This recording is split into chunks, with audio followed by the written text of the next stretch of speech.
எத்தனை பேர் அந்தமான் ஐலாண்டை கேள்விப்பட்டிருக்க? அந்தமான் நிக்கோபார் தீவு நிறைய பேருக்கு போக ஆசை. எனக்கு ரொம்ப ஆசை, நானும் போனது கிடையாது. அந்தமான் நிக்கோபார் தீவுகள் வந்து ரொம்ப அழகான தீவுகள். அங்கே அநேக பழங்குடி மக்கள் வாழ்ந்து கொண்டிருக்கிறாங்க. ஓகே, அதில் முக்கியமாக ஒரு 4 பழங்குடி இனம் இருக்குது.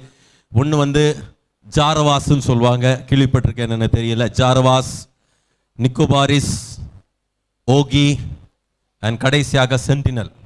நிக்கோபாரியில் இனத்தை சேர்ந்தவன் என் கூட படிச்சிருக்கிறான், கொஞ்சம் தெரியும் எனக்கு அவங்களை பற்றி. இதில் வந்து நல்லா கவனித்து பார்த்தேன்னா இந்த நிக்கோபாரிஸ், ஜாரவாஸ், ஓகி இந்த 3 பழங்குடி மக்களுக்கு இயேசுனா யாருன்னு தெரியும். அது வரும், நம்ம அப்புறம் அங்கே பார்க்கலாம். ஓகே, கவனிங்கண்ணா. ஓகே, ஆனால் சென்டினல் ஒரு பழங்குடி மக்கள் இருக்கிறாங்க. ஒரு சின்ன தீவு இருக்குது அங்கே. இதுவரைக்கும் எத்தனை பேர் வாழ்றாங்கன்னு கூட இந்திய அரசாங்கத்துக்கிட்ட கணக்கு கிடையாது. தமிழ்நாட்டில் மக்கள் தொகை என்ன, அது எவ்வளோ இருந்துட்டு போகுது? இந்தியாவில் எவ்வளோ? நிறைய சொல்லியிருப்பாங்க, 140 கோடிக்கு மேலே ஓடுது. ஆனால் இந்திய மக்கள் தான் அந்த சென்டினல் மக்கள். சென்டினல் மக்கள் எத்தனை பேர் இருக்கிறாங்கன்னு இந்திய அரசாங்கத்துக்கிட்ட எந்த ஒரு குறிப்பு கிடையாது.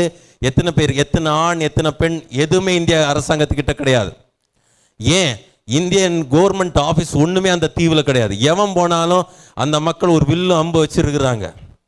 அவன் ஒரு வில்லை எடுத்து விட்டானா போகிறோம், வரவனெல்லாம் செத்துருவான். எவனையும் அவன் ஊருக்குள்ளே விடுறதே கிடையாது. நம்ம இயேசுவோடைய 2ஆம் வருகையை பற்றி பசிக்குதா? 2ஆம் வருகையை பற்றி பேசிக்கிட்டு இருக்கிறோம்.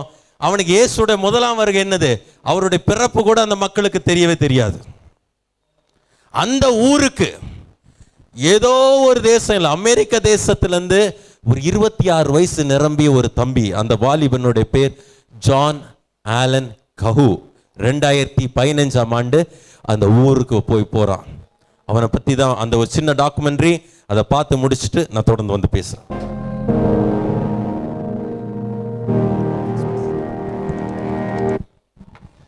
பார்க்குறீங்களா, இவர் தான் ஜான் ஆலன் கஹூ. அவர் தன்னுடைய கடைசி பயணத்தினொப்பம் எடுத்த ஒரு பிக்சர். அதில் நடுவில் அவர் என்னெல்லாம் அவருடைய டைரியில் எழுதினாருன்னு சொல்லிட்டு அழகாக டைப் பண்ணி வந்துச்சு. எத்தனை பேர் பார்த்தீங்கன்னு எனக்கு தெரியல. எங்கேயோ பிறந்த ஒரு மனுஷன், ஏறத்தாழ ஒரு 20,000 கிலோமீட்டர் தள்ளி அமெரிக்க தேசத்தில் இருக்கிற ஒரு மனுஷனுக்கு இந்தியாவில் இருக்கிற அந்த ஒரு குட்டி தீவில் ஒரு 100 மக்கள் கூட இல்லாததை பற்றி கேள்விப்பட்டு அவர்களும் இயேசுவை அறிய வேண்டும் என்பதற்காக வந்தார். யாருமே அவரை சப்போர்ட் பண்ண இல்லை. மீனவர்களுடைய படகை வாடகைக்கு எடுத்து நான் அவர்களை போய் பார்க்கணும் கேட்கும்போது மீனவர்கள் சொல்லிட்டாங்களா, இது தடை செய்யப்பட்ட பகுதி, உங்களை நான் கூட்டிகிட்டு போனேன்னா எங்களுக்கு பிரச்சனைன்னு சொல்லும்போது, நீங்கள் எவ்வளோ பணம் கேட்டாலும் நான் தரேன், என்னை எப்படியாவது அந்த தீவுக்கு கொண்டு போங்கன்னு சொன்னார். முதல் நாள் போகிறாரு. இவரை பார்த்த உடனே ஒரு அம்பு எய்கிறாங்க. இவர்கிட்ட ஒரு பைபிள் இருக்கு. அந்த பைபிள் வந்து புல்லட் ப்ரூஃப் பைபிள். அந்த பைபிளில் அந்த அம்பு தச்சு அவர் உடம்புக்குள்ளே போல தடுத்துடுச்சு. வீட்டுக்கு வராரு, மறுபடியும் தங்கியிருந்த இடத்துக்கு வராரு. வந்து அவங்க அம்மாவுக்கு அழகாக ஒரு லெட்டர் இல்லை, தான் எழுதுகிற மெயின்டைன் பண்ணுற டைரி, ஒரு சிலருக்கு டைரி எழுதுகிற பழக்கம் இருக்கும், டைரியில் அழகாக எழுதுறாரு. அதை தான் போட்டாங்க. நாளைக்கு நான் மறுபடியும் போகிறேன், ஒருவேளை நான் கொல்லப்படலாம்.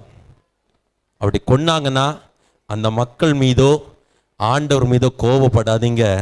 ஒரு நாள் தேவன் ராஜாவாய் சிங்காசனத்தில் வீற்றிருக்கும் போது அவர் சுற்றி ஒரு பெரிய கூட்டம் நின்று அல்லேலூயா என்று சொல்லி பாடும். அதில் இந்த சென்டினல் மக்களும் சேர்ந்து பாடுவாங்க. அதை நினச்சிக்கோங்கன்னு சொல்லிட்டு ஒரு கடைசியாக ஒரு லெட்டர் எழுதுறாரு. எழுதி வச்சுட்டு மறுபடி நாள் அதே மாதிரி போகிறாரு. ஒரு குறிப்பிட்ட இடத்துல அவரை இறக்கி விட ஒரு நைட்டு போகிறாரு, இறக்கி விட சொல்கிறாங்க. இறக்கி விட்ட உடனே அவர் அந்த கொஞ்சம் தூரம் அப்படியே நடந்து உள்ளே போயிடுறாரு. மறுநாள் இந்த மீனவர்களுக்கு ஒரு பெரிய ஒரு எதிர்பார்ப்பு, என்ன நடந்துச்சு போய் பார்ப்போம் அப்படின்னு சொல்லி மறுநாள் அந்த கடற்கரையை ஒட்டி அவங்க அந்த படகை செலுத்தும் போது ஜான் ஆலன் கஹூவை அவர்கள் கொன்று அவருடைய உடம்பு அப்படியே இழுத்துட்டு போறதை அந்த மீனவர்கள் பார்த்தாங்க. அந்த மீனவர்கள் சொல்ல போய் தான் நியூஸ் வெளியில வந்துச்சு. எங்கேயோ ஒரு மூலையில் இருக்கிற ஒரு மனிதனுக்கு இந்திய தேசத்தில் இருக்கிற இந்திய அரசாங்கத்திற்கே இவர்கள் இருக்கிறார்கள் என்று தெரியாத ஒரு குறிப்பிட்ட ஒரு 100 மக்கள் கூட இல்லாத அந்த சிறு கூட்டத்திற்கு மேல் பாரம் வறுமையானால், இந்திய தேசத்தில் பிறந்திருக்கிற நீங்களும் உங்களுக்கும் எனக்கும் எவ்வளவு அதிகமான பாரம் வேண்டும். எனக்கும் ரொம்ப ஆசை போகணும்னு சொல்லிட்டு. நினைச்சு பாருங்க, இயேசு அறியாம இதுவரை எத்தனை பேர் நரகத்தை அந்த கூட்டத்தில் போயிருப்பாங்கன்னு சொல்ல யாருமே கிடையாது. இயேசு நாதர் ஒருத்தர் இருக்கிறார், உனக்காக மரித்தார், உனக்காக உயிர் தெழுந்தார், உன் பாவங்களை மன்னிக்க அவர் இருக்கிறார், ரத்தம் போதுமானது என்று சொல்ல யாருமே கிடையாது.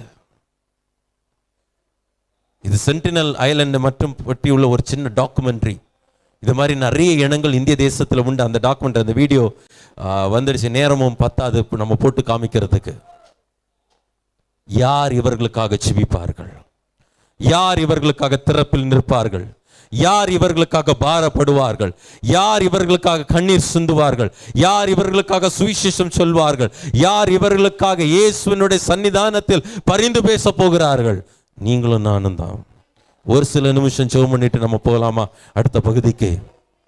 எத்தனை பேர் ஜெபிக்க ஆயத்தமா இருக்கிறோம் இந்த மக்களுக்காக? அப்படி எழுந்து நிற்போம். 2 பேராக சேர்ந்து கொள்வோம். கரங்களை பற்றி கொள்வோம்.